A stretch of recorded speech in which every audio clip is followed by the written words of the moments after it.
یو مسلمان په حالت د جنابت کې یعنی په هغه باندې غسل واجب دی او روژه یې ونیوله. یو مسلمان ته په حالت د روژه کې په خوب کې احتلام وشو، آیا د دوی دغه روژه صحیح کیږي او کنه صحیح کیږي؟ او دریمه مسله دا چې آیا په دغه رمضان مبارک کې چې چا باندې غسل واجب شي نو د هغه غسل طریقه څنګه ده؟ ګران کتونکو چې کله یو مسلمان په حالت د جنابت کې دی یعنی په هغه باندې غسل واجب دی او په دغه دوران کې د سحري د پښمنی ټیم شو او هغه وخت داخل شو خوراک مخې ته پروت دی، نو د لپاره دغه خوراک کول دا جایز دی او دغه روژه نیول جایز دی. په دې کې څه حرج او څه ګناه نشته او روژه یې صحیح کیږي اگر چې دی په حالت د جنابت کې دی. خو چې کله د مونځ وخت داخليږي دی به خامخا لازما غسل وکړي او دی بیا خپل مونځ ادا کړي. او بله مسله چې کله یو انسان په حالت د روژه کې دی او اوده دی او په دغه دوران کې د تا په خوب کې احتلام وشي چې موږ تاسو په عام اصطلاح کې بیا ادبي د مافي شیطان غولول ورته وایي، نو دغه مسلمان ته احتلام وشو نو دغه مسلمان په روژه باندې هیڅ قسمه اثر نه غورځېږي. دغه مسلمان دغه روژه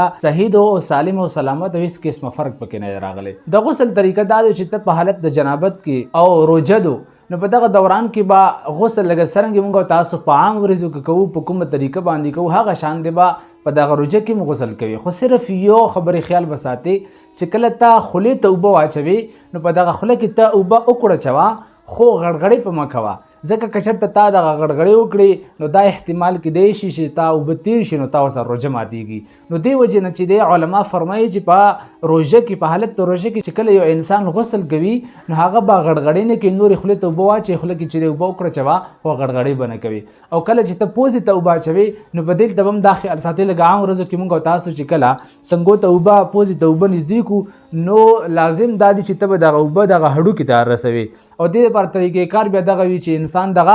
سپېږمې راکاږي نو دغه اوبه ورسره برې لاړې شي. خو په حالت د روژه کې چې تا باندې غسل واجب دی ته به دغه پیزې ته اوبه اچوي، دغه سپېږمو ته به اوبه اچوي، خو لیکن دغه اوبه به راکاږي نه چې دا دلته په سپېږمو باندې لاندې حلق ته لاړ شي او تا روژه ورسره ماته شي. نو دې وجې نه به چې کله په تا باندې په روژه کې غسل واجب شي نو ته به صرف د دغه دوو خبرو خیال ساتي چې ته به غړغړې نه کوي، خولې ته اوبه واچوه، خوله کې چې دی هر جز وینځه خو غړغړې مه کوه. او پیزې ته چې کومې بوی به دغه نرمې چې کومه دې ته اوبه ورسوه چې لنډګو ته راواخله په دغه څنګو کې تاو که مکمل څنګي وینځه، خو دغه اوبه به راکاږي نه چې هغه لاندې بیا حلق ته لاړې شي او تا ورسره دغه روژه ماته شي. نو دا په روژه کې چې په چا باندې غسل واجب شي د هغې طریقه وه. واخر دعوانا ان الحمدلله رب العالمین.